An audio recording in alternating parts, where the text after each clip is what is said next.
In some Utah schools, the number of chronically absent students has quadrupled since the pandemic. Fox 13 News investigative reporter Nate Carlisle has the numbers and asked why classrooms have so many empty desks.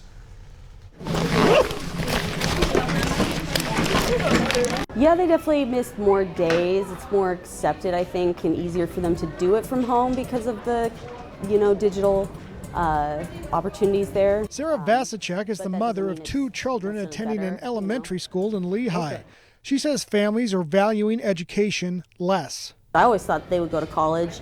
Recently, she said that she didn't want to go to college. Significant chronic absenteeism across the board. Ben Horsley is the spokesman for the Granite School District, which educates students across Salt Lake County. In some places, as bad as 30% of students have chronic absenteeism, which is classified as having at least 10 absences or more. According to the Return to Learn tracker, attendance improved in the Carbon and Tooele school districts between 2019 and 2023.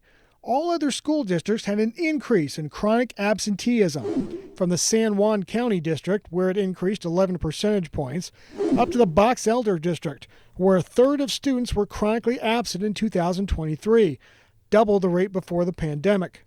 A third of students were also absent last year in the Granite District.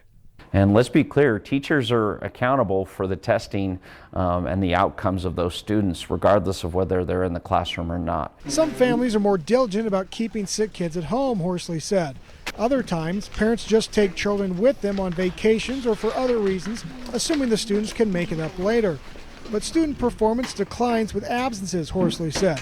So, schools are trying to persuade children to come to school and parents to send them.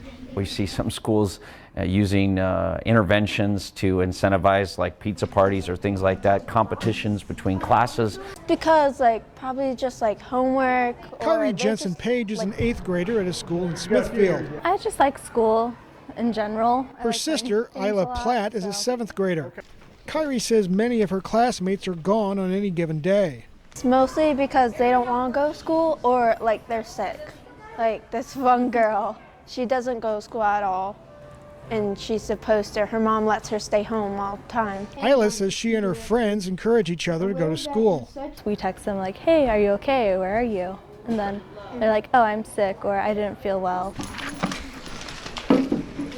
Utah law does have a process for prosecuting a student for truancy, but that process doesn't begin unless the student is at least 12 years old, has already missed 5 days, and if other intervention efforts have failed. In the newsroom, Nate Carlisle, Fox 13 News, Utah. Now, if you are wondering how many students in your child's school district are chronically absent, you can find the data on our website, fox13now.com.